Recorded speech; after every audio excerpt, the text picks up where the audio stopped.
Polk County Board of Supervisors, Tuesday, March 15th. Call this meeting to order. Receipt of evidence.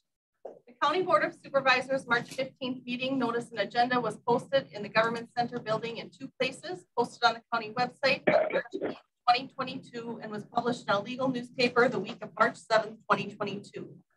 In addition, on Tuesday, March 8th, 2022 at 9:59 a.m., the Office of the County Clerk distributed copies of such notice of meeting to supervisors and media via email or mail. Is this a proper notice? It is. Roll call. Brad Olson. Here. Doug Rowdy is here. Pete Horndahl. Here. Chris Nelson. Here. Tracy LeBlanc. Here. Dan Rook. Here. Mike Pritchard. Still there?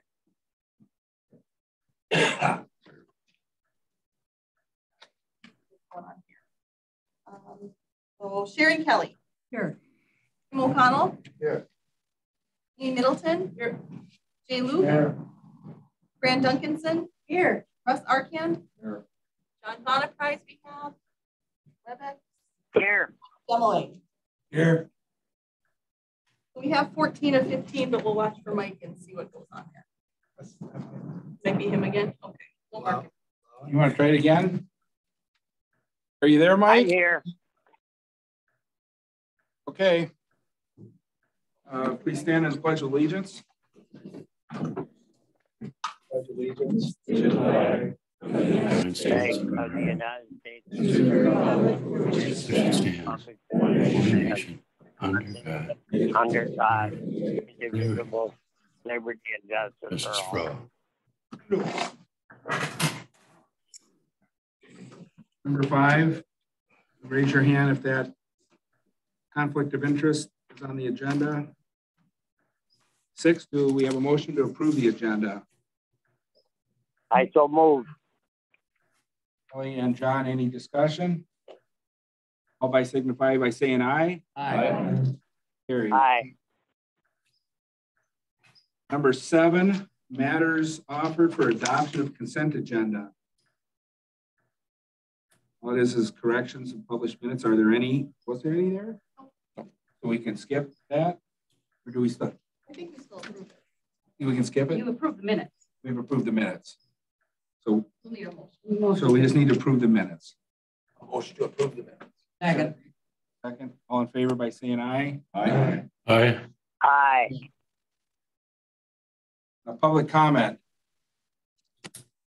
There's nobody up here for public comment. Mr. Chairman, Sure, Doug. I realize there's public comments, but could you ask the clerk if they could put the full board on the screen so we can see who's talking, please? That's what it's his side. It's him that controls that as far as his view.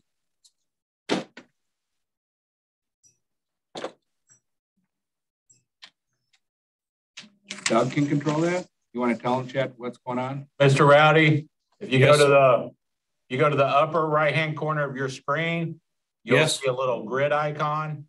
You can change the layout on your screen, what you see. You could see only the host, which would be us, if that's what you'd like to see. Okay, where it says you. Able to fix it now if it wasn't before. Yeah. Okay.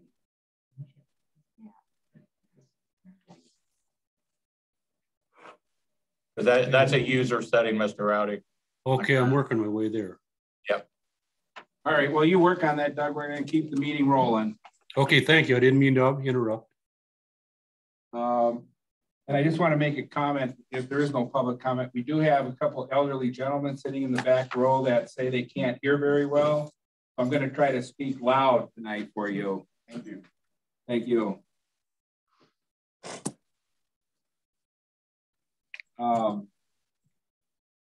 There is no is there public comment? Did we have some mail-ins? I had some public comments There were a for couple, the board. Yep, there were a couple Should we mailed in. at least make note that you received some in writing? I believe we received two public comments via writing that we Okay. either handed out or forwarded out. We did get a couple write-in public comments. Yeah. And they're on your desks or they're in your emails. Or both. Or both. Okay. And a couple of them I'm going to talk about tonight too when it gets to that agenda item. Okay. Okay, seeing no public comment, we'll close the public comment.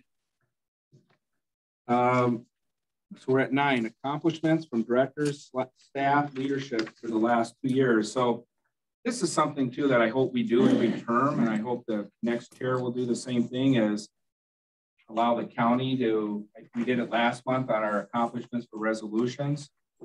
And I think it's important that the public knows that county actually gets stuff done regardless of what we do. And I appreciate the directors getting up and sharing that with us tonight.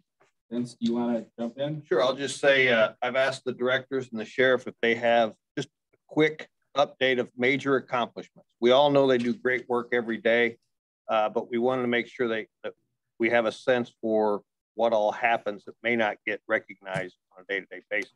We're going to start with you, Sheriff. That's okay. I handed out a copy if everybody got that.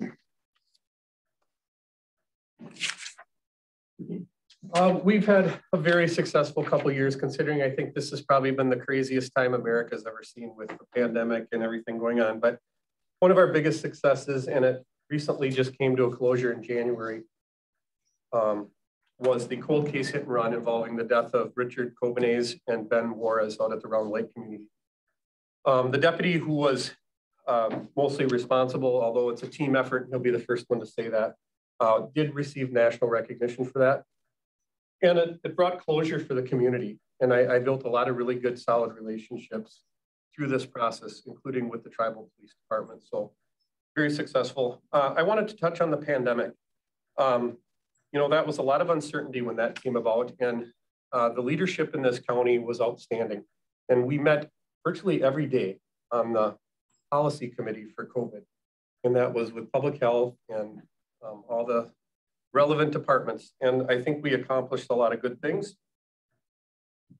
We saw tremendous community support through the pandemic. And that's the one area I think we still probably have to look back and do some recognizing is all the donations that came from just people sitting at home making masks and donating the masks. And I said as the sheriff, I felt like I was running moonshine because one day I went down to the 45th Parallel distillery and they had distilled hand sanitizer because there was no hand sanitizer to buy anywhere. So they changed over from making vodka to hand sanitizer. And I went down and got a truckload of Shine. So I felt like I was in Hazard County.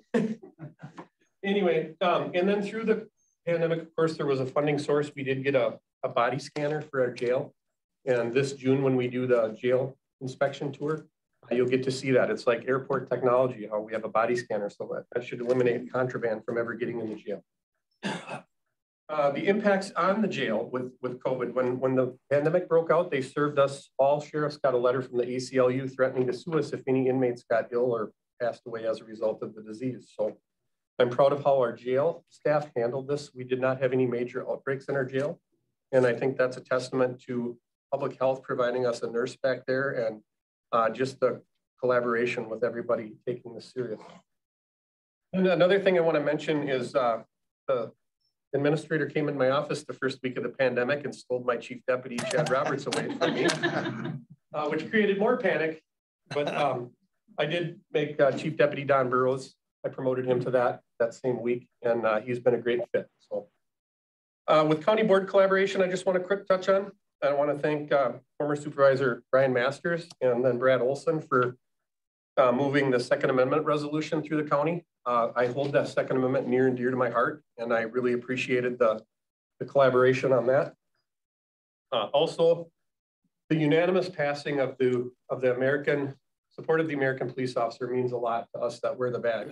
I really appreciate all the support for that resolution, and that sends a really clear message to the men and women in law enforcement in Polk County that they're appreciated. We had approval to do the radio tower upgrades and additions, and that process is moving forward.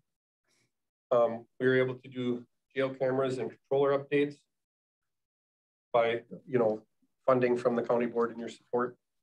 And then we did add a recreational patrol deputy in the last 2 years with your support. So all those things mean a lot to us here at the Sheriff's Department.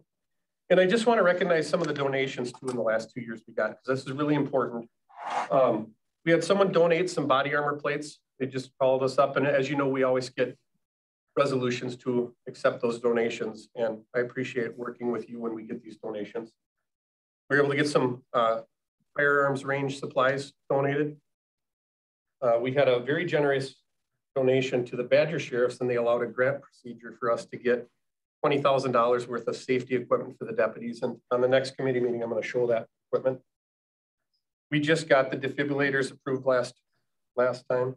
And then we had a nice donation for our drone program through the Brown family. And unfortunately, R.C. Brown just passed away recently. And he was a big supporter of the county sheriffs, and his whole family was always supportive. So sadly going to miss him. And then the Northern Pines Mounted Patrol also donated the balance of their fund when they disbanded to go to our drone program. So I just wanted to touch on those accomplishments. There's many more I'm sure I missed, and I could probably talk for hours, but I'll leave it at this list for tonight. Well, thank you. Thanks, Sheriff. Next up, Tanya in the Community Services Division.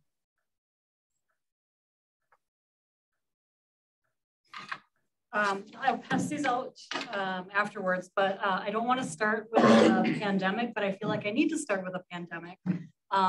Right after you guys, no, right before, the month before you guys took office for the new board members and your new terms, we went full-fledged into a pandemic in March of 2020. So it's been quite an adventure over the last couple of years, and keeping you guys updated throughout the whole thing as we continue to adapt and change to the pandemic as it worked its bug through our systems here. So I would like to talk about what the rest of the division has done, as well as having that pandemic in the background at all times, dictating how we do our business. So within the behavioral health department, we were able to continue to serve the people who need our services for substance use and mental health services, also providing crisis services and ongoing community services in a pandemic. That meant changing how we did our business, lodging, or not lodging, but developing ways to do the visits virtually, a lot of remote work happening, making sure that our clients could call in and have their services when they needed them. We also were able to give our staff greater flexibility in being able to work remotely, so they didn't have to come in here, so we could keep this more of a safe environment. So there wasn't any spread that didn't need to happen. In economic support, we went through a management evaluation review. That's where they send in secret shoppers and make sure we're doing our jobs okay. We passed that with flying colors, no corrective actions. We always like to hear that. That was in 2021. In energy assistance, we continued to keep our contract in-house because the state wanted to turn it over to a third party. We weren't ready for that yet because we wanted to ensure that that service still remained quality for our residents of Polk County. We have a lot of people who do receive energy assistance. And now that we are feeling better about getting the bugs worked out of that system, we're ready to turn over that contract. And also our Great Rivers Child Care Benefit Recovery Team processed a backlog of child care fraud referrals, and they're currently working in real time. So that means that they're recovering fraud in real time, getting money back, and being successful with that. They're all caught up. Within the business and operations, they're the glue behind the scenes. They do front desk services, reception, records room, all of the operations that keep us going from day to day. So they were behind the scenes evolving to the different software programs that we were developing and implementing to be able to provide those services. They were also a big part of our COVID response in that the little stickers that we put on the vaccine cards, they made sure that when we went over to the highway shop a couple times a week, we had everything we needed to be able to get those shots in arms in a really efficient manner. So kudos to them. Within public health, pandemic, we also, in addition, during that pandemic, we managed to write a drug-free communities grant, and we did receive it. So that's a big deal. That's a 5-year grant, renewable another 5 years. So we potentially have it here for 10 years, aimed at drug-free communities for our under 18 population. So we'll be collaborating with CJCC Sheriff's Department to try to catch the drug problems before they happen in our youth. So just some quick stats on COVID. We responded to 11,700 people who had tested positive for COVID. We've given 12,300 first and second doses of vaccines, mostly through the vaccine line. So we thank Mo and the Highway Shop for letting us take over their operations and giving us their workers, setting up cones, everything that needed to happen. Also, Sheriff's Department, they were helping out with patrol. And when we had somebody who didn't want to stay home with COVID, we would call and they would help us out with that way, gently reminding people that they needed to stay home. So there were in total, there were 25 drive-through clinics at the Highway Department. We also got a chance to test out the mobile command unit, which we've discovered, and we're all in agreement that we probably need to update that. 75 mobile clinic locations between Polk and Burnett counties. We did some mutual aid with Burnett County. They don't quite have the resources that we do, and that's just part of our response. 9 booster shot drive-through clinics over at the Highway. And then we also did 1,800 saliva tests, 5,000 nasal swabs, and 1,200, back when I wrote this last week, COVID tests for people who thought they had COVID and needed to know. And in that, we did 700 shots. So then with Department of Children and Families, we have met our timelines 95% or better. The state measures us on that. So that's a really good number for children and families getting out and seeing the kids and the families that they need to see.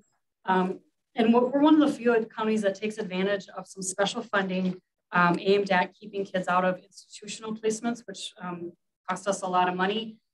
So we were able to use about $60,000 extra to keep kids in their homes and providing some extra supports to their kids and to the kids and families, so they did not have to go to an alternate placement setting. So they're doing a really good job of that in Department of Children and Families, all in a pandemic. And I also want to thank all of the board members who helped us. We had quite a few people who volunteered to help out over at the Highway when we were doing clinics, and that was very helpful. I think we had, I don't know, over 120 volunteers and over 10,000 hours volunteered and donated to us. Thank you. Thanks, Tanya. Thank you, Tanya. Next up will be Bob in Environmental Services.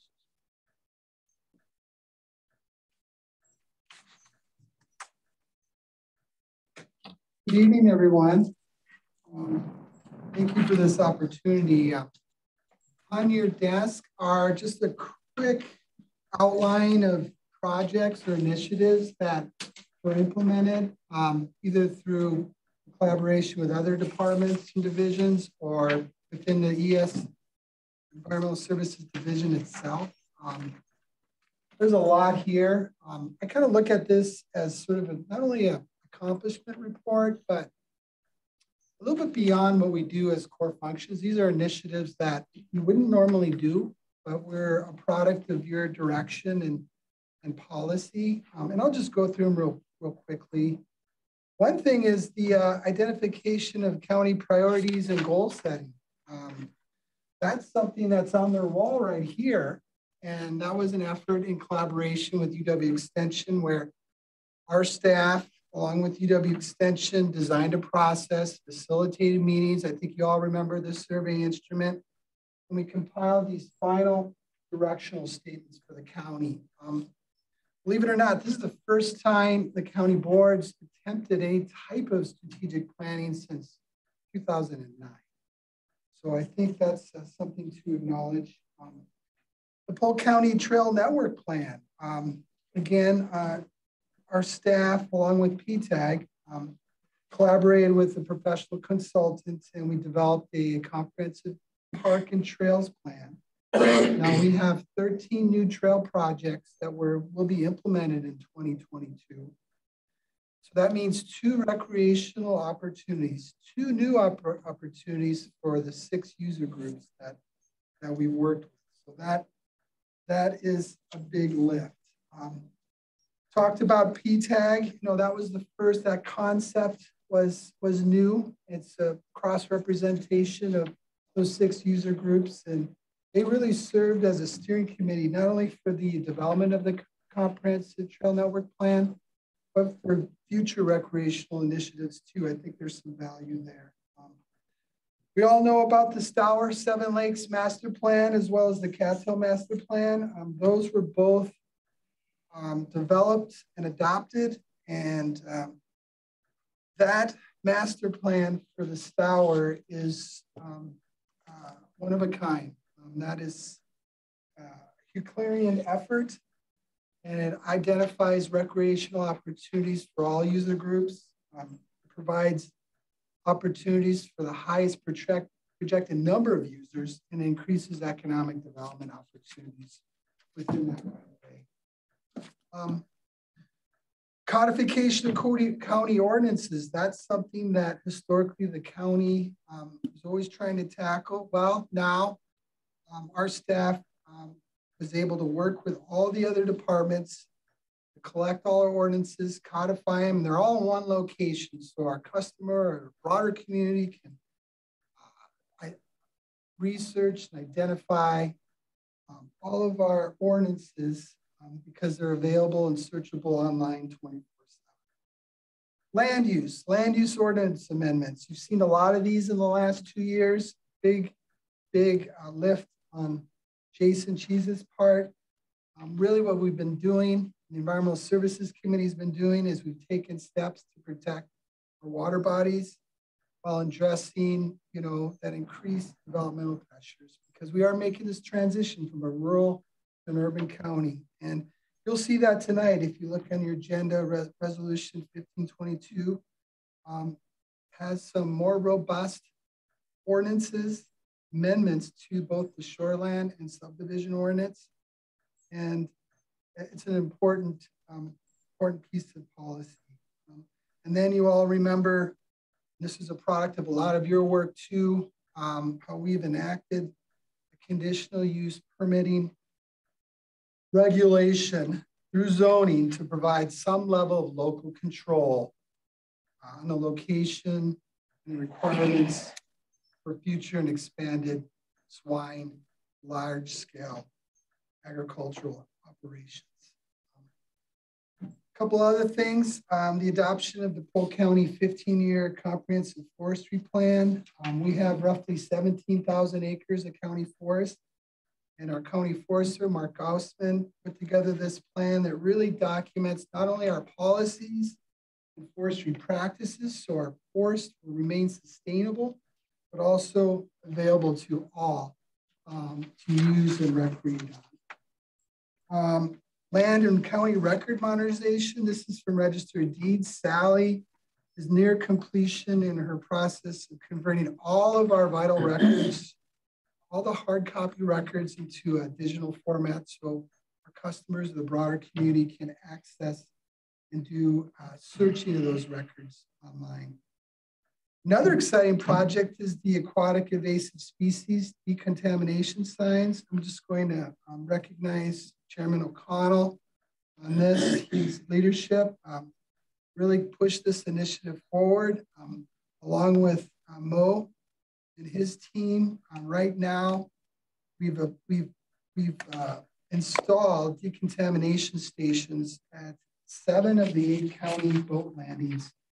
And that's the outreach effort to prevent aquatic invasive species from migrating from lake to lake. And then the groundwater study, that is, again, I want to thank you all for your leadership on that. That seems to be something that we all are pulling in the same direction with. Last year, we completed nearly 100 private well samples and tested them on WAPO. In 2022, we're going to do 2 watersheds, both Apple River and Upper Trade. So we'll be offering that program this year. And since Sheriff Walk and Tanya started with the pandemic, I'm going to finish with it. That was a constant challenge, and we all got through it together. And it may continue to be a challenge. It's not really over. But in the workplace,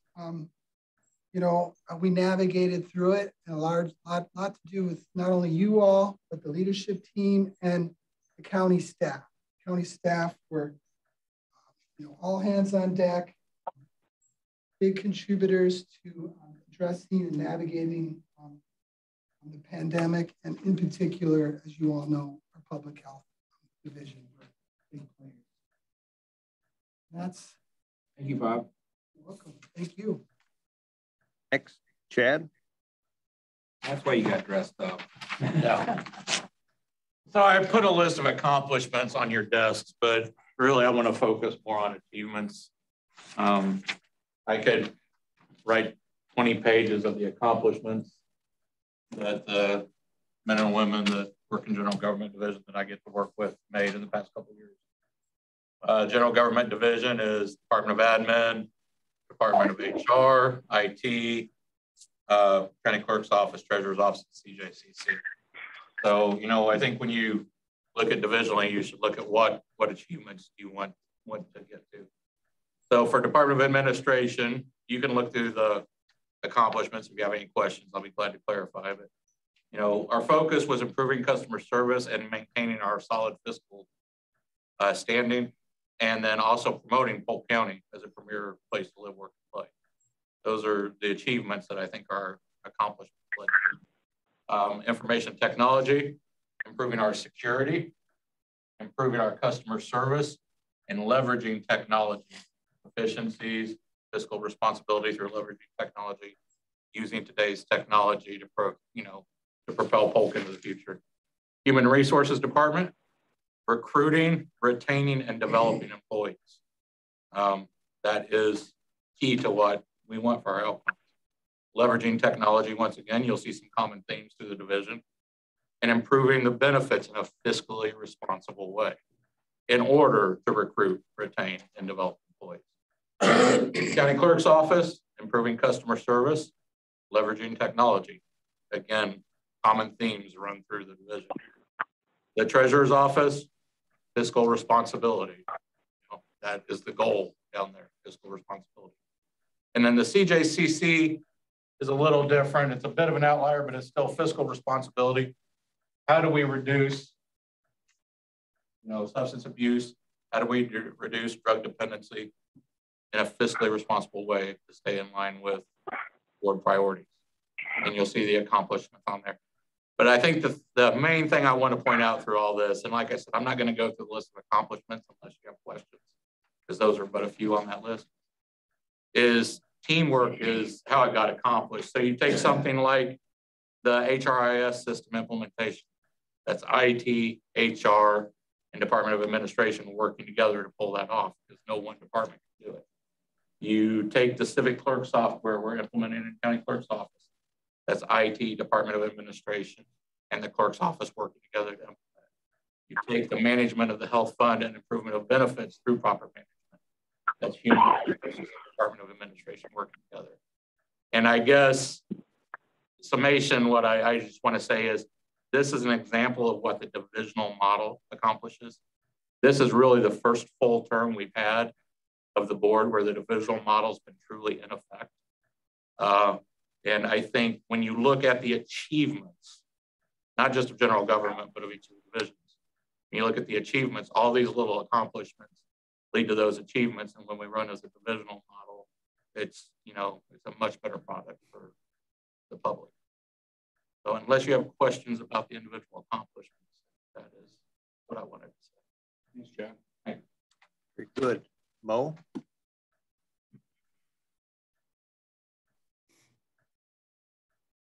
Good evening, everyone. My name is Mo Norby. Those that don't know me, I'm the Public Works Director.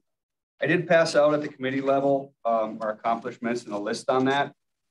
Just to go over a few, the Public Works Department is the departments of facilities, highway, recycling, solid waste, parks, trails, dams, fleet cars, and naturally our business operations that keep the machine running. A few highlights. In 2020, we took tax deed property that was over $1 million and reduced that down to 64,000, which was a record low in a long time. We still continued, even during COVID, doing our driver outreach program for driver's education, where we go to the high schools, to driver education classes, and teach kids on work zone safety. We show them a plow truck and how to plow around a truck. We completed numerous projects with other municipalities, replaced 3 local bridges. We even sponsored a project with the tribe put in a lighted paved walking path on the reservation on County Road E with lighted crosswalk paths. We have 10 more of these federal projects in the queue right now and planning and design.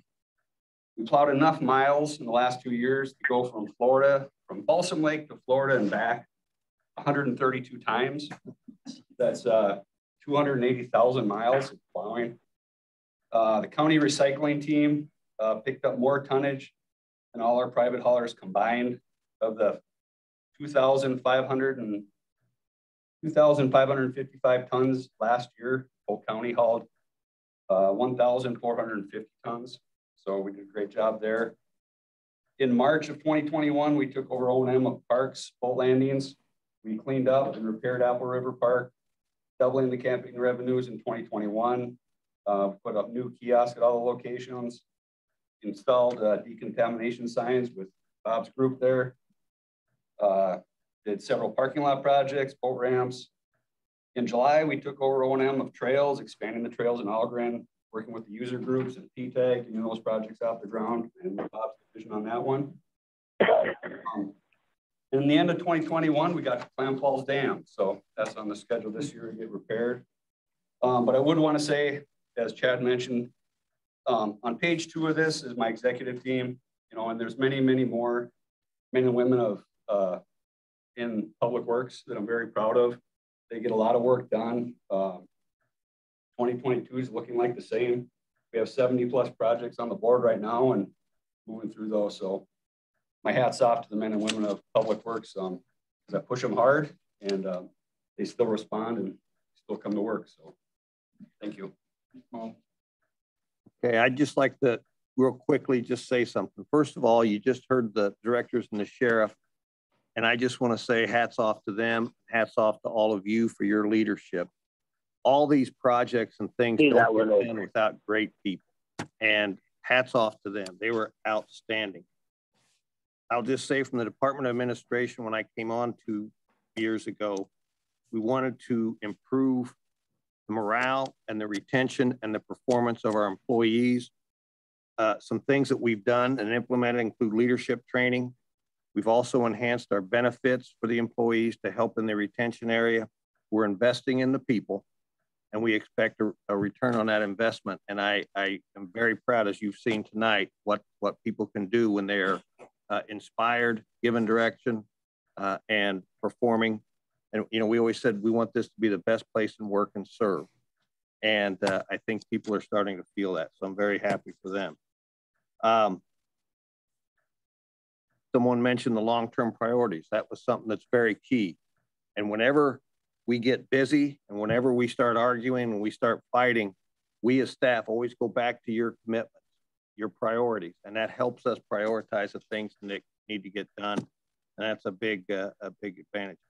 Mentioned the building here, 1974 vintage. We're finally getting some things done to it. Financially, we've operated under budget in 2020, grew the fund balance to 17.7 million.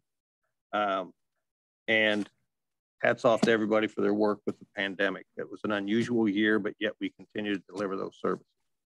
So thanks for all you did. Thank you guys. I think you guys deserve a round of applause.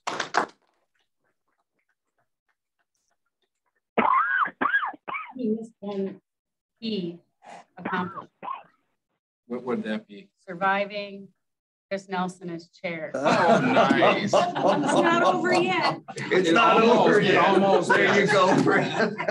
I appreciate that. I had it coming, so I'm okay. That was good, Malia. Did you work on that one? I was waiting. I thought we could chat with That was some low-hanging fruit. Yeah. Oh my goodness. Right? I appreciate everyone hanging in with me. It's been a fun job, I tell you that. I just lost the agenda now. You still the agenda, Vince? Oh, here it is. Okay. Yeah, I think it's, I appreciate everyone tonight. I think the public appreciates it. I hope they hear this. I hope the papers write about this, and so many times as being the chair, all I hear is complaints about county government. and it's a never-ending call list. And I just think it's wonderful to see this staff and our administrator. I'm very proud of Polk County. Proposed resolutions, ordinance, and other board action. Resolution number 1022, resolution supporting Polk County application for large-scale targeted runoff management grant application, appropriating funds for grant implementation. Okay, that's Bob. We went through this in the General Government Committee. You can summarize. And I motion. Go ahead. Make a motion that we make a motion to bring it up. Yeah. We got a second from Brad. Okay, so we got a first and second. Can we have a really short discussion, Bob? Yeah, keep it really short. Bob Speedy, Kazimierski. Yeah. So resolution 10-22, April 15th is the deadline for a grant. Hence, this resolution is before you rather than the traditional budget process. Basically, this resolution does two things. It provides a support letter, it gains us extra grant points. The likelihood of securing the grant is greater. And then it's a one-time $60,000 commitment beginning in 2023 to serve as matching funds for a cost share reimbursement grant. Yeah. We roughly have $700,000, actually $693,000 worth of projects identified in the county. They're conservation projects that Land and Water will administer and pass through, working with the landowners and their cost share to implement these practices. So that's the schling here, you know. And again, I guess, you know, what I keep hearing is how much things the county does for all these projects to clean up our environment. So many comments come in that say we don't do nothing, but clearly we are stepping it up in Polk County. Are there any questions for Bob? Being none, all in favor by saying aye. Aye. Aye. Thanks, Bob. Thank you all. Thank you. Resolution 1122, supporting the elimination of the Badger Carriage Billet Cliff. We got a motion to approve. A second from Amy. Any discussion on this one? Seeing none, all in favor by saying aye. Aye. Aye. Aye. Resolution 1322, resolution amending the Polk County personnel policy. Financial. I skipped C? Yeah, 1222. Oh, excuse me. Resolution number 1222, resolution amending the Polk County financial policy. Make a motion to approve. Second. So moved. Is there any discussion about that one? Gone through committee multiple times. Supervisor O'Connell, you got to put a lot in there. Thank you. Did we put 50% in? It is. It is. It is. General government recommended that the fund balance be changed from the 40% consensus to the 50% after the meetings of the last few months. How about the leasing part? We take out that they're automatically renewed, or is that we can do that whenever? We can do that whenever. By practice, as I discussed with you, we're already putting term limits on things. So, any other comments? Anyone on the phone or out there have any questions on this one? Not at this time. No sir. comment. All right, seeing none, all in favor of resolution 1222, signify by saying aye. Aye. Aye. Carried. Now resolution 1322, amending Polk County personnel policy. Let's get that one. be the same. Same one. It's the same document we went through general government. Right. We did the same treatment to it. Do we have a first or a motion to approve? Motion to approve. Second. Any discussion? In none, all by favor by saying aye. Aye. Aye. Aye. Resolution 1423, resolution to set compensation for elected officials for term 2023 and 2026. Sheriff and the clerk of circuit court. We have a motion to make a motion. We got a second. Any discussion about those recommendations? Seeing none, all in favor by saying aye. Aye. Aye. Carried. Resolution 1523, resolution to enact amendments to the Polk County Code, Ordinance, Shoreline, and general zoning provisions regarding campgrounds, easement restrictions, and density requirement. This one, I know we have Jason here. Maybe you can give us all a quick rundown of what this is. And do we have a motion to approve, Kim? Second. Okay, so this is basically Polk County's version of what a lot of our surrounding counties have been dealing with, and it's the over intensification and over commercialization of our lakes. It's not preventing any or all development. It's just trying to take and limit it to, slower growth and more organized growth.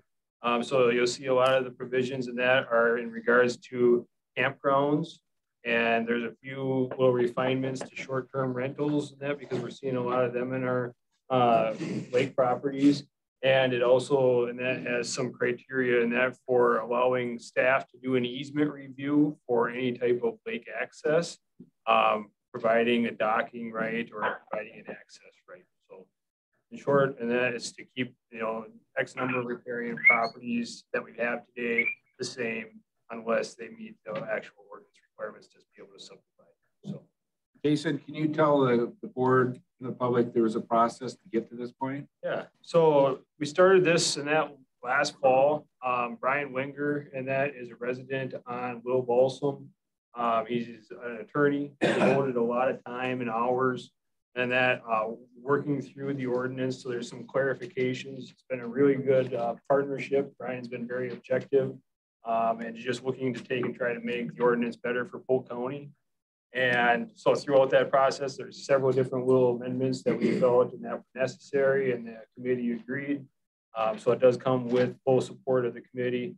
And I have talked to some other lawyers in the area and they all kind of agree. So we had a public hearing, right? Yep, we had a hearing on March 2nd, and there was no objections or letters of support. So and that the provisions for the campgrounds and that's one of the ones that we've received the most questions on, as long as, and also with the short-term rentals, but we've got a provision in there to not limit existing campgrounds more than what they are already. So that's been kind of smoothing things. So. This was a unanimous vote out of environmental services.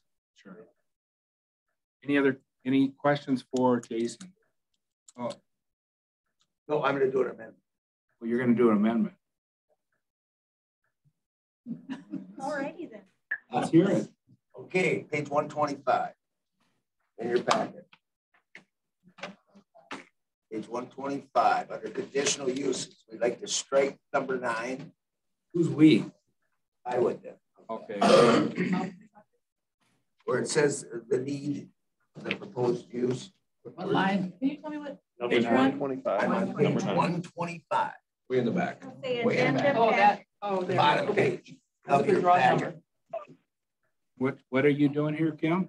I'm striking number 9. And can you explain what impact that has? Well, it's too controversial, the need of the proposed use. What's that? It's too controversial. The need, who decides what the need is? Okay, give us an example. The need of the property. Can you give us an example what this change would do? I mean, nothing. Oh. So that's a good reason to make the amendment? That's a good reason to take it out. Oh. Okay. Jason? I continue to provide some clarity in that the need for the proposed use would be looked at as one of the criteria. If somebody was coming in for a conditional use permit application, say they wanted to start a new salvage yard, the need of that use is going to be very subjective depending on your point of view and maybe where you live in the county.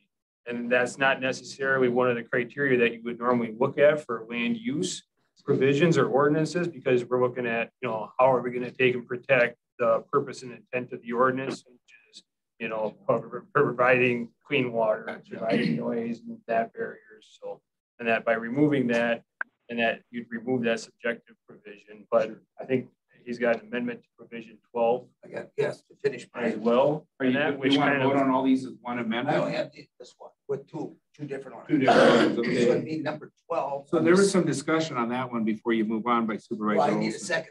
No, you can go ahead and then I'll finish my amendment. Okay, go ahead.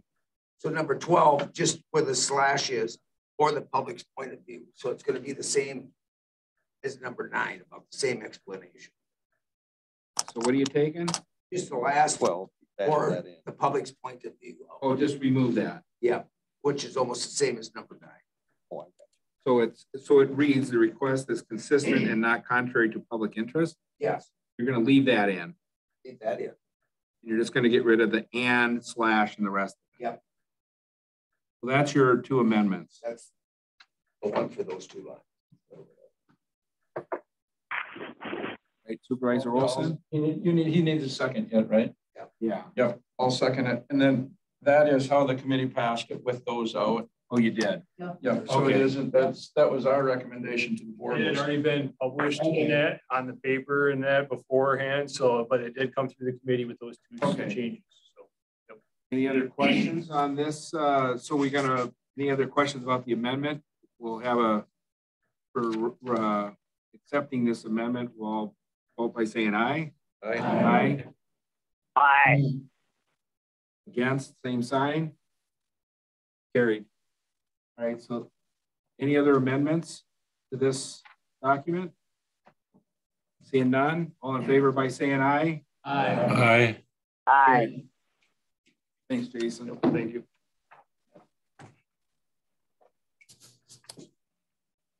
Next one is G, right?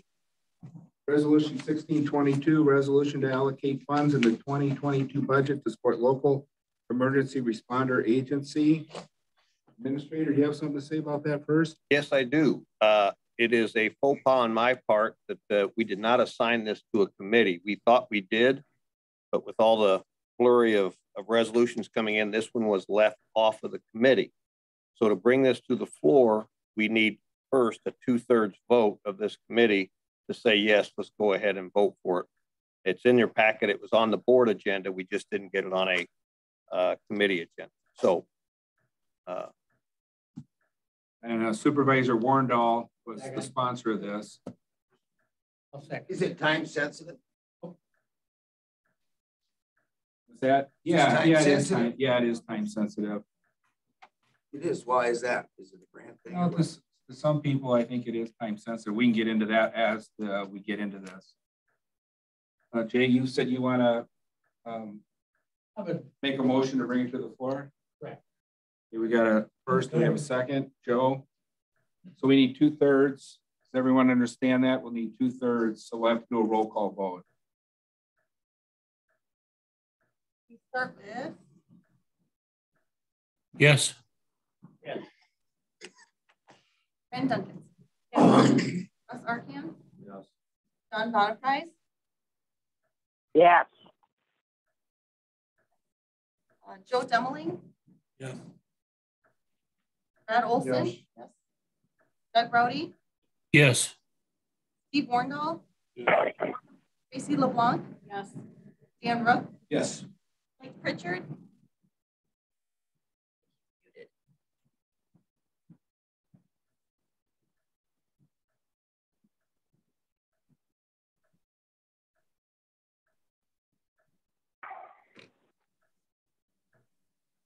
I'll try that again. Please ask Mike again if he's there. Mike, are you there?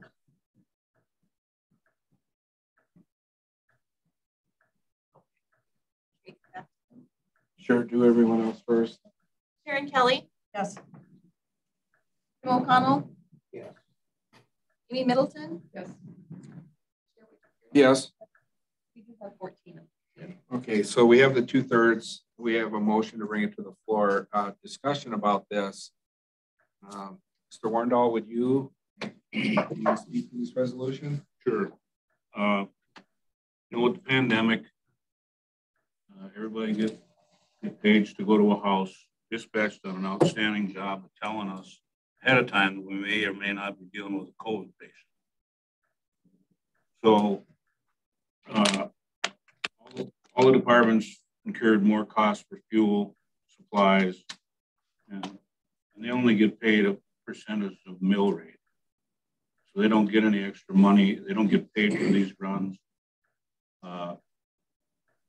So there was a lot of extra cost involved, not to mention you're in the safety of your home. You have to gear up. No calls unanswered that I know of. Go into a COVID infested house, get the patient out of the house. And I just thought that counties should show their appreciation by a monetary amount, especially when we have these ARPA funds available. And it also allows for some extra training. First responders have fell off drastically. Department Cushing had 18 when we started. We have 5 now. So this allows money to train individuals, 60 or 85 individuals to be trained with that money. And the cost of training is about $800. So that's the reason it's here. Any other discussion on this resolution? Supervisor O'Connell? So what if we don't get the ARPA funds? We are getting it. In fact, there was there's a consideration and they voted. You know, so we know we're 99%. Yeah. Okay. Will this fit in there? Can we spend it on? This would be the next thing. That's why. Yeah, yes, because it's an allowable expenditure. So there's that automatic $10 million that the federal government now says counties can spend up to $10 million of their tranches on what anything that the county is legally allowed to spend it on, with the exception of providing tax relief to the taxpayer. So you can read into that whatever, huh? I know. I just have to repeat that every time to keep do you have anything? Transparency. Anything? Well, yeah. You know, we spent $1 million last month on broadband, and I think that's good, but I think this chunk of money will go farther as far as across the board to everybody in Polk County than that did, and I think it's an excellent idea. The part I left out is this spreads that money out to the entire county. Every single township was serviced by these various groups. County centric, you're saying. Yeah, it'll get the money out for everybody. Doug or anyone on the phone, John, do you guys have any comments about this resolution? Yes, Mr. Chairman, make a comment. We had 2 virtual Wisconsin counties this last 2 weeks, on the 4th and on the 11th. And there was some discussion about our rural fire department. We're really not in dire need in Polk County as we do in our northern counties, although it is really urgent in our county too. But we're very, very worried on the state level of what's happening to our rural fire departments. And we really need to support this as a county. This is finally going to show a lot of cooperation between our towns, our rural areas, and our county. And I urge for your support. Thanks, John. Doug? Yes, I'd like to say that every month at the town level meeting, this comes up, and it's how important it is to deal with this because they're having harder and harder time to get emergency responders. So I think we need to take a hard look at this and accept it. Mike, are you out there? Doug. All right. Fran? I just have a question. I think this is a great thing.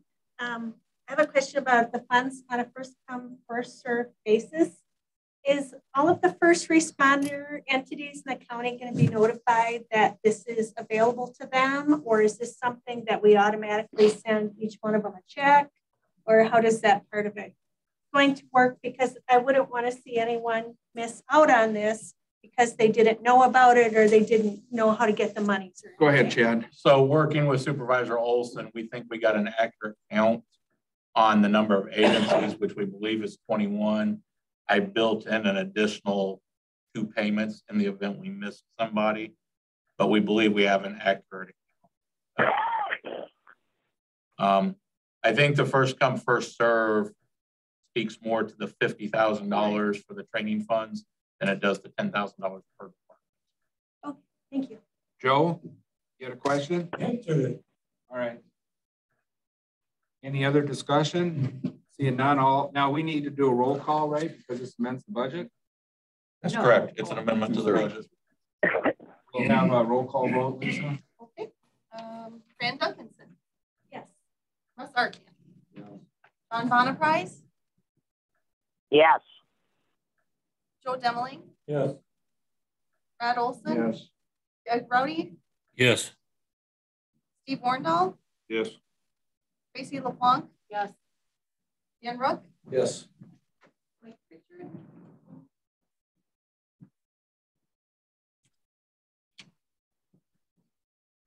Sharon Kelly. Yes. O'Connell. Yes. Amy Middleton. Yes. Jay Luke. Yes. Chair, would you care to? Yes. Okay. So we do have 14 of 15 vote. Carried. Resolution number 17-22, resolution designating the work week of April 11th through April 15th, Work Zone Safety Awareness Week in Polk County. Who's got that?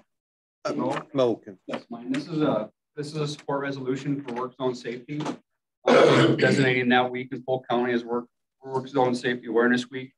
The WCHA, Wisconsin County Highways Association, and WisDOT will be doing a media campaign. We'll also be doing a campaign with ads with Burnett County Highway Department and joint ads, but it's a support document for that.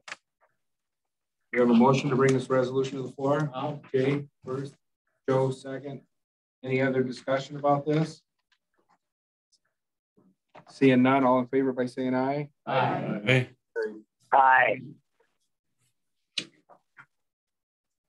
Resolution number 1822, resolution recommending the Polk County Economic Development Corporation take the lead on the sports/recreation complex concept. We have a motion to bring that to the floor. So moved. Doug? Yes. And Tracy. So it's up for discussion. I'm going to step down on this resolution just because I worked a little bit with Tracy while this was being drafted. And I have a couple letters that I wanted to read for support.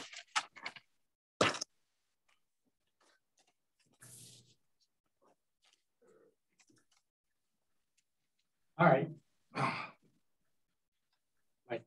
You don't have to call on me, Jay. Oh, can I do an amendment before that? Go ahead. I'd like to make an amendment on line 12, whereas the economic, instead of will, put the word can.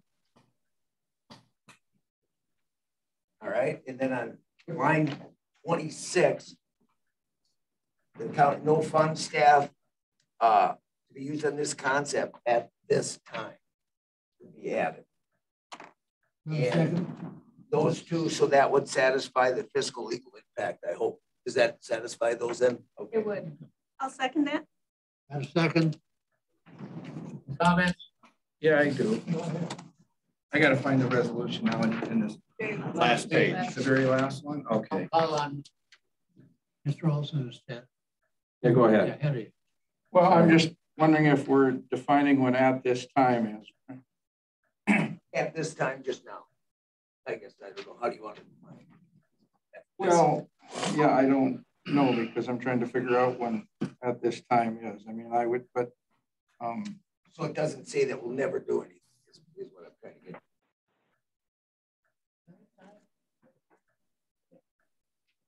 Okay. All right. Sure. I have Get to mine later. So that was this last line 25 and 26, Kim? 26 is what I just had on the end. That would be at this time. Yeah. So then it would. How about it? You know, here's my recommendation is what I was going to propose on that is that no further county funds or staff time will be used or will be used only upon board approval. That would be about the same. Yep. Yeah, that would cover it. That would cover it too. I would, when you consider changing your amendment, We'll change it. Yes. Okay, the amendment's been changed. Who was Can my you say second? that again, Chris? By board approval. No further county funds or staff time will be, it should say further county funds or staff time will require board approval.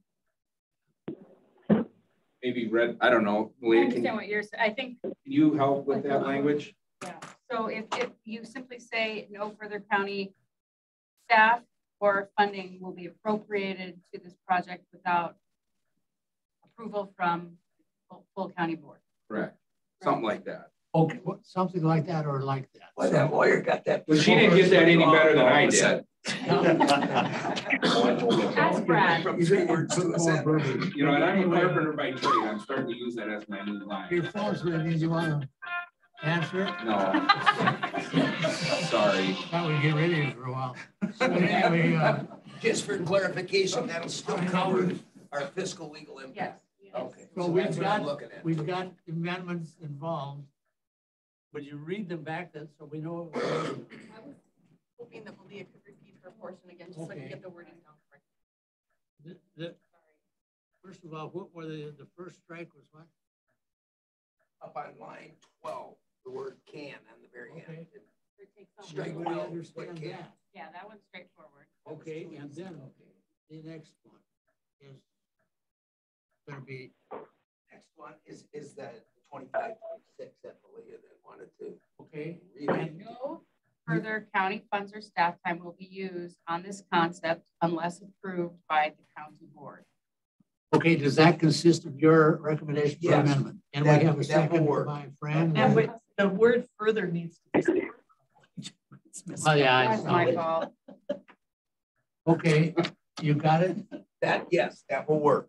And that'll, I'm trying to fix this. Any more comment on those? The only, nothing else, but Chair, may I just make sure that people, and I don't know if everyone got this, but you know, I thought it was really important, some of these public comments, St. Croix Regional, and I'd like to read the CO's. Should we do the amendments I think you first? should do the amendment first and then speak to the whole. Oh, gotcha. Yeah. Okay. I don't know how to do this anymore. Well, it's sorry you never did. So we've got the amendments, so we're prepared to vote on it. We should vote on the amendments. Vote on the amendment. Is there any more comment? All in favor of the amendments of on resolution 2218, signify by saying aye. Aye. Opposed, anybody else? Put the numbers backwards. Okay. Chair, may I approach the chair? May I approach the chair? Point of order. Sure. Would you please read this letter that I was going to read, since I don't know what I'm doing anymore? This letter is to express our support for continued exploration of Polk County Recreation Center. We believe this would be a game changer for Polk County and become a hub of activity that will improve access and connectivity to local recreational opportunities. It would drive a wellness activities and enhance the quality of life throughout the region. Our mission is to help people live healthier, happier, and longer lives, promote and partner in wellness opportunities throughout the Upper St. Croix Valley. Being a large employer in the region, a recreational center with a network trails, activities in all ages becomes an attraction for the future health care professionals and their families who want to live and work in Polk County.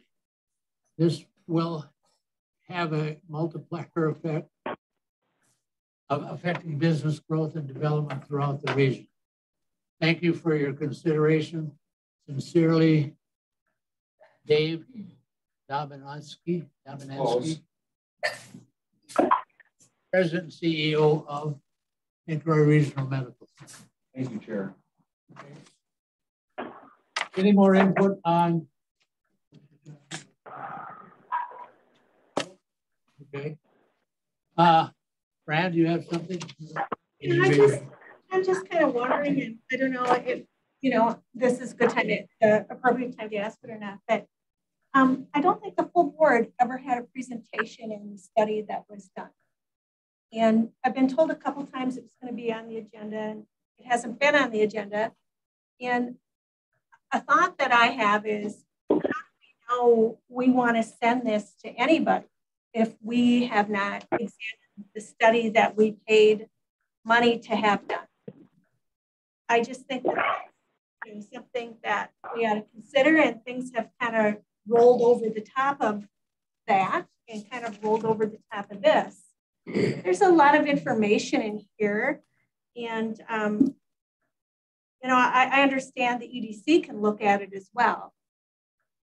But if they're doing that at if they're examining this issue at our suggestion, shouldn't we know more about what is in here? Or if we have questions about what is in the study that we paid for, at what point is the county board going to be afforded the opportunity to do that? If I may. Do you want to comment on that? Yeah, I can answer the question. I think you all have the report in front of you.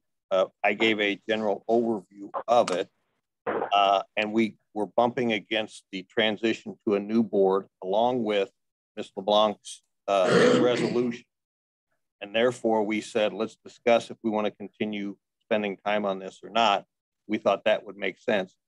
And since we are going to have a new board in another month, the thought being, let's reintroduce them, because otherwise we'd have to pay SFA or whoever to come back up and present a second time to the new member.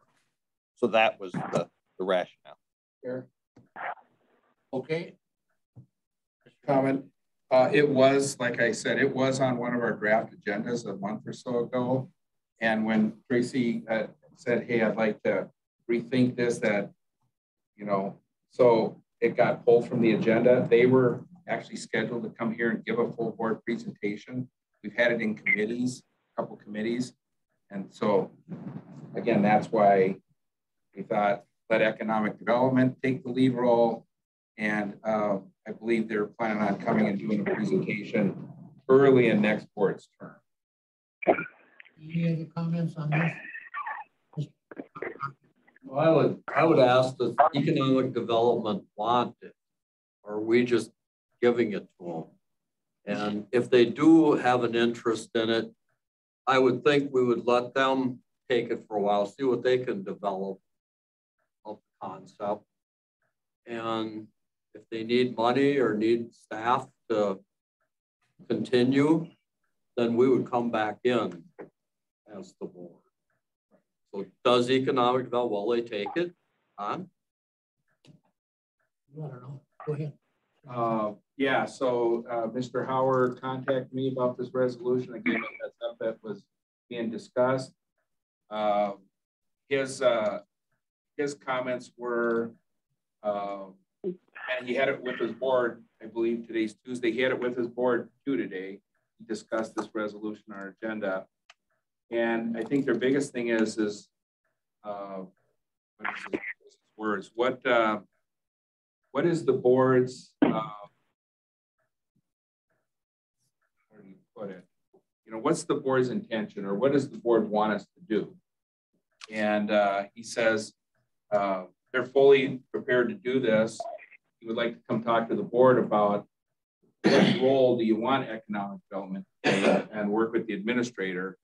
And but they were totally on board with coming back to the new board and finding out really, you know, what kind of role do we expect from economic development.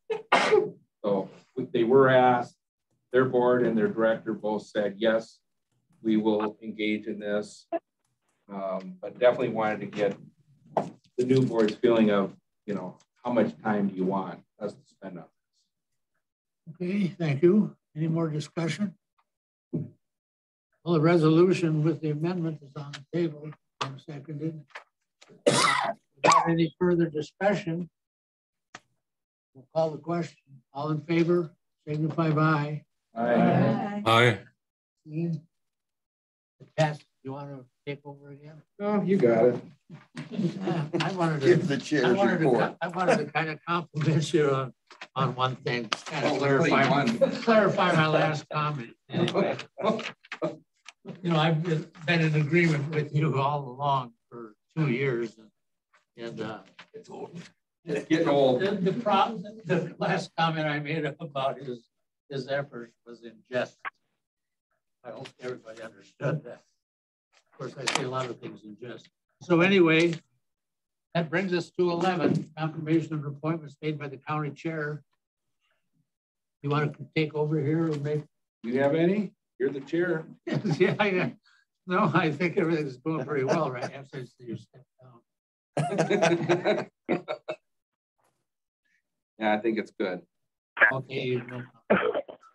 County Administrator, you've made some comments throughout the night. Do you have any additional comments? Well, I do have one appointment. The County Administrator, number 12 there. I'm sorry, about appointments. We had an opening on our Board of Adjustments, and Mr. Greg Anderson, I've appointed him to take a seat on that. He's in the Frederick Falls area, currently on the Clam Falls Town Board. He needed representation from the northern part of the county. So he was eager, willing to help. Okay. Back to the supervisor. This Representative County Board Chair's report. Do you have anything you want to? I do want to thank everyone for having me. It was a great experience being the chair for 2 years. I have no qualms about doing it. It's a lot of work if you really want to do the job right, and you need to be engaged. It does take a lot of oversight and a lot of time. And I just want to thank the staff. You know, I got to know them a lot better, and I appreciate what they do. I want to apologize to the previous chair, Dean Johansson, for how rough I was on him as a supervisor. Good luck to the next one. Thank you. I thank you for your job. I really did appreciate what you've been doing. County Administrator, got a report? Yes. Big news. The Government Center building upgrade is beginning April 4th. So you will be seeing communications on your email. You'll be seeing a lot of signage coming out. And the main message to everybody here on the staff in the county and with the supervisors is we plead for your patience and your flexibility. And Mo has done a great job of trying to phase this thing. And it's funny because we meet weekly now and it changes every week. And that maybe construction people won't find that surprising, but we rely on when things get shipped in, when workers can be here and so on. So we are preaching flexibility, but Mo's got a great plan and the staff is ready to implement it. They will start on the main floor here.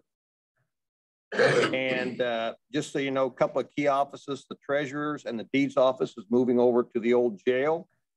The clerk's office is moving up to the conference room.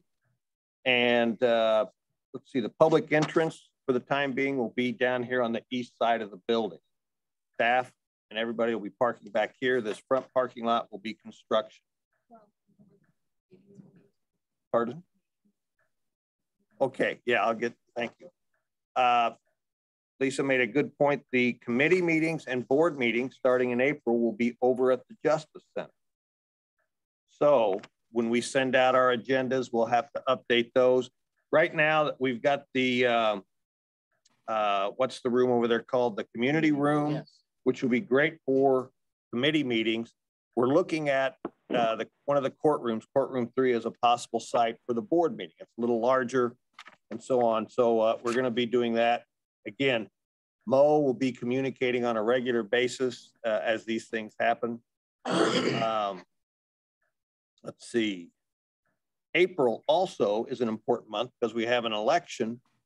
And right now we're recommending that we will do the organizational meeting and the April board meeting on the same day. Depending on how much transition there is on this board, we may say we're going to start at 4 o'clock in the afternoon. If there's not a tremendous amount of turnover, we may say we're going to go ahead and start at 6 the same time. But just plan on that April 4th. We'll have organizational and board meeting. Stour Trail update. Not April 4th. No, What did I say? April 4th. I'm sorry. Why did I say Before that? the election, even. Yeah, yeah. April 5th is the election. That's right. The board meeting, which is the third Tuesday. Tower Trail update. There was a decision on the injunction today by Judge Black. The injunction, the Friends asked for an injunction to stop snowmobile. Now that the snow is melted, the judge did deny that injunction request. So that's the latest update on that. He still has to rule on the whole decision, and that we don't know when, but we think that will be forthcoming hopefully here in the next few weeks or months. Clam Falls Dam update and other dams, by the way, we put out RFPs. Engineering has been awarded for Clam Falls Dam, for Atlas Dam, and then also for the recycling center, just to begin looking at the engineering of that. And then finally, regarding the fair, Joe, our attorney, has contacted the attorney of the fair. He's out on vacation right now, but they're setting up an appointment, we think, for next Thursday. Is that correct? It is next Thursday. To talk about what this board talked about, to say, here's what we'd like to do going forward and gain some type of agreement there. Okay. So Administrator, are you saying that the Tower Trail now is open to equestrian uses and snowmobiles? During their appropriate seasons. Yes. During their appropriate seasons. Yes. Sure. Any other comments or questions? Go ahead. I got a question. Where the heck is zoning? Whoa, I didn't tell you where every department is. You didn't know? No, zoning is moving up to the East Conference Room as well. Trying to call ahead on some of these. Yeah, like I say, you're gonna see it on the website. You're gonna see it on the websites and in emails. Will be flexibility, but land and water, where did they go? They're staying where they are until I tell you differently. Until you tell me different, okay, but I better ask. All right, any other substance abuse scorecard? You have the new format in front of you.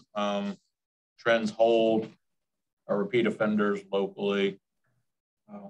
We have more repeats than first-time offenders. You have the one thing we added to the new scorecard, it's been on the last couple, are the dispositions of methamphetamine cases in the month. You'll see the length of probation, the length of jail time, what kind of assessments they got. In the month of February, there were 10 people sentenced by the courts for methamphetamine-related crimes in Polk County. All in all, numbers stay pretty consistent as far as percentage of people booked into jail for drugs versus other things. And our trend, if you look at it, is pretty steady. Anybody have any questions? I do. Go ahead. So Chad, one of the things that if I'm here next year, fine. If I'm not, you guys will do whatever you do. But we always ask, we talk about these offenders, right? Right. So we say there's this many people in, for methamphetamine crime.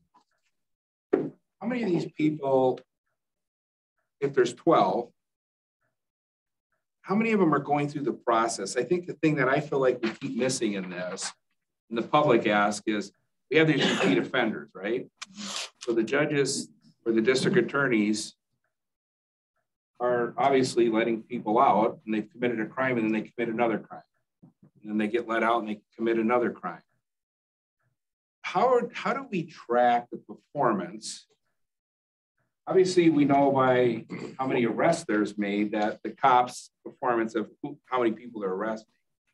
How many people are being prosecuted by the district attorney, and how many of them are being sentenced by the judges? How do we find that information in this scorecard? Are you talking about cradle to the grave, one person from beginning to end? But in a month, if you said over a year, on average, we have X amount of meth crime of 12 a month. Where's the statistic that says we've had 12 a month prosecuted and 12 a month with a sentence given to that, the 12 a month? That's where I'm trying to the same person all the time. How many times? Yeah, where is that? I want to, we all are held accountable for our jobs. Right. And for some reason, the system isn't held accountable, it seems like. No, the public doesn't know, okay, the cops arrested 12 meth people for the month. how many people in the month did the district attorney prosecute? Assuming there was 12 last month or 12 the month before, when it gets through the system, how many people are being prosecuted by the district attorney and how many people a month are being sentenced? So Am I confused? So you've got like law enforcement who investigates and then refers up for charges. So yes. Are you asking of those referrals, how many were actually charged or disposed of in other ways with like some type of alternative? So you want kind of that, how many total referrals, what happened at the DA spot? And then once those are filed, whatever they decide to file, going to the 2 branches. What are they doing with them? What happens then? Correct. Okay. So the best way to pull it from this one is the chart, the second chart down on the front page, person's jail substance of choice. You have 12 people for methamphetamine. And then if you go to the first chart on the second page, the district attorney statistics, you had 12 people charged or 12 people charged for the possession of methamphetamine and 1 charge for the delivery of meth. So, okay. So there's where so 12 people on the district attorney statistics in February, there was 12 people in possession of meth that he charged. Right. And then on your last one, this green chart, the last page, that would be the number of people sentenced by the court for methamphetamine in the month of February. How many and I put a total at the bottom. Each month I'm doing a total for you guys, and there's 10 at the bottom. So we had 12 go in, we had 12 prosecuted, and we had 10 sentenced by the judge. Understanding that it's not the same batch of people. I understand that. Okay, yes, sir.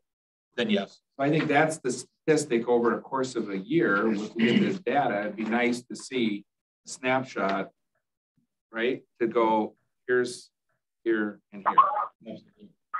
And I think that's a good thing. We can do quarterly and annual statistics on that. That would be good. Okay, any other? So do we know on this green sheet here, Chad? So like the first one was 2 years probation with 270 days in jail. Did they actually serve the 270 days in jail? Or is that just 270 days in jail, postponed or whatever, you know, and 2 years probation? If they give them 270 days, they're going to serve it. It may be time already served, awaiting trial or something, but it's going to be 270 days sitting in jail. Okay. Now, if they go to the state, that's totally different when they go up to the state. Yep. Okay. Any other comments? Okay. Thanks for that. Any announcement from supervisors that you want to, of any meetings that you've attended that you might want to share? Mr. Chair, may I make a comment? That's what I'm looking for, Johnny. Yeah, I just personally want to thank everybody for their best wishes and their prayers. I've got 36 treatments done, and I've got 9 to go, and things are going very well. And I'll be back to, God willing, I'll be back to 1st of April. My last treatment should be the 28th. So thanks again, and from the bottom of my heart, very humbly appreciate all the prayers and good wishes. Thank you so much. Thanks for the update, John. Good luck.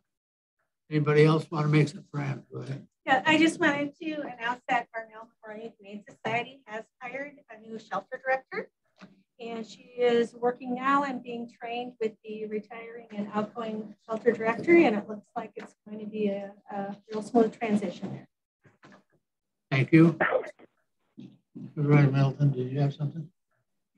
I'm just going to do it on your board desk. We have a packet here from Chris, and it's, I just wanted to kind of give you a little bit of background on this. It's kind of a little bit of a broadside for me, but I did actually, we're in the same page on this because I had brought a handout to give you the background. This comes from a presentation that I did at Environmental Services that then was picked up by the newspaper off of our video YouTube channel.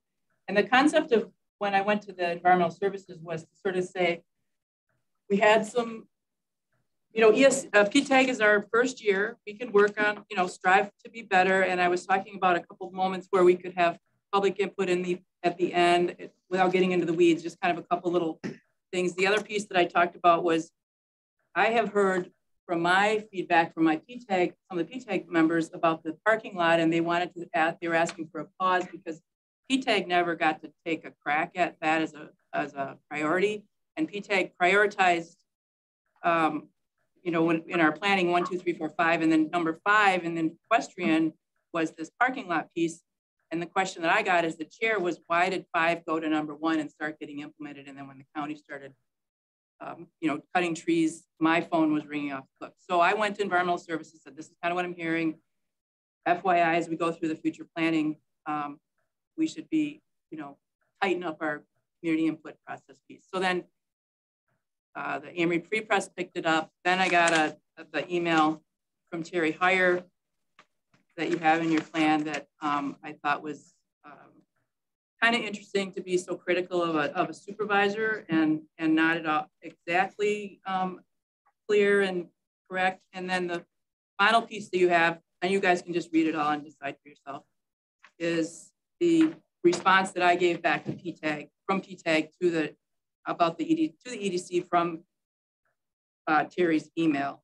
And then the last is Paul Isaacson and Chris, Supervisor Nelson tries to tie Mayor Paul Isaacson's resignation to me, which is kind of funny, but Paul was always very, you know, he wanted Amory to be represented and he did a good job. And you can read what he says. The other thing I'd point out in his letter that you guys all have the opportunity to participate. There was one meeting last night and there's 2 more upcoming through the Tourism Outreach Center. The Polk County Tourism has a grant. They're taking input in 2 different ones in Osceola, and then the next one's in Balsam throughout March. And I think we didn't hand that out. That was at PTAG that we handed that out. Anyway, you can contact the tourism or me and I can give you the dates, but it's a really good group to go talk about some of the tourism value that we have in Polk County, how awesome it is, how do we grow it, how do we make people feel welcome, et cetera, all the stuff that we're talking about doing. So they have this neat grant and the report that comes out of it will have really good input. So that's the background that I wanted you to have on that. So that's all I have. Does anybody else have that? Yeah, so I did hand that out. Didn't really want to discuss it tonight, but if I am back here in a couple months, I do want to bring this issue up. I think there's 2 sides to every story, and I didn't want to come back 2 months from now and bring it up to the board and you guys say, oh, well, that's old news. So I'm informing you guys that I am going to bring that up, and I would like to have a discussion on the board about the relationship of PTAG. It was an advisory group.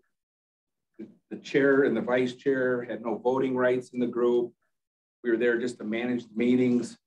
And I felt that for someone being the chair that would step up. I'm talking. Let me finish. Chair, can you, we're not in point of order. We're in public comment by supervisors. We don't have one that does supersede any. So my point is that point of order does interrupt what's happening and the chair has to address. Okay. We're not going to sit and listen to a debate between you 2 on an issue that appears to me to be somewhat personal. And I'm really asking for comments about committees. I'll leave it alone. There you go. About committees and things that if you have something to bring up in the future as a point of order. I'll bring it up in the future. That was my point. That would be fine with me. So does anybody have any information or that you'd like to share of a committee or that you may have learned or something you could have found out that you want to share with us? Joe, go ahead. This is pretty much talking about all the committees that I will talk. This is my last meeting. And when I come into this, I knew nothing. I'm leaving with a lot of information. So it is inexperienced and it's hard to get people into the board that are younger because of the fact that they have jobs. And I see that. And Tanya has been excellent with information. Mo has. And who else am I leaving out? Oh, yeah. What about Bob? What about Bob? And he's always got. Jason's done a good job. So just want to say thank you. Okay, thank you. Any other comments? This is just quick. I attend the village and town meetings in my district, and Centuria Town Board meeting last night, they couldn't say enough good things about the recycling bins, how full they're amazed by how much people use them since they started bringing them in. So I told them I'd tell you thank you. Bob, Land and Water, I evidently belong to this Land and Water group at the state level, and I get these emails, and they had this auction, online auction. Well, who knew that I won the Packer football, signed football? So I was talking to this guy over at Lincoln County, and he used to work for Barron, and he could not, when he found out I was associated with Polk County, he couldn't say enough good things about the Land and Water group here. So just so you know, what you guys do is appreciated out there. Thank you. And I'm going to love the football. Did anybody else have any comments? I had to buy it. Yeah. Okay. Make a motion to adjourn. Motion to adjourn, second. Hey, thanks all supervisors. Adjourn. Bye.